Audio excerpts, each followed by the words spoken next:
نحمده ونصلی علی رسولہ الکریم، اما بعد، بسم اللہ الرحمن الرحیم۔ احباب ذی وقار، جو کیڑے کا بنا ہوا اصلی ریشم ہے وہ مرد کے لیے ممنوع ہے، اس کو ہرگز استعمال نہیں کرنا چاہیے۔ ہاں البتہ یہ ہے، علماء کرام محدثین نے بیان کیا ہے کہ تانا بانا میں سے اگر بانا سوت کا ہے اور فقط تانا اس کا ریشم کا ہے تو اسے پہننا جائز ہے۔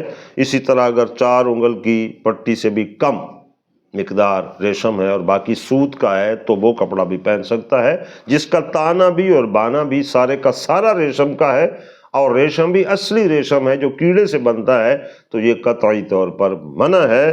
اس کی وعید آپ حدیث پاک سے سن لیجئے۔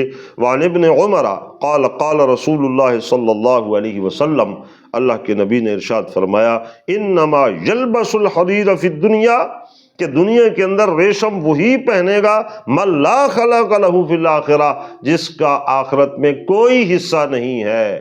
یہ ریشم اور اس نعمت سے وہ وہاں محروم جو ہوگا وہ پہنے گا۔ تو اس لیے یہ دنیا کی زندگی تو عارضی زندگی ہے، یہ آخرت کے اندر اللہ تبارک و تعالیٰ کی طرف سے بطور انعام ملے گا، تو یہاں مرد کے لیے ممنوع ہے، منع ہے، اس سے بچنا چاہیے۔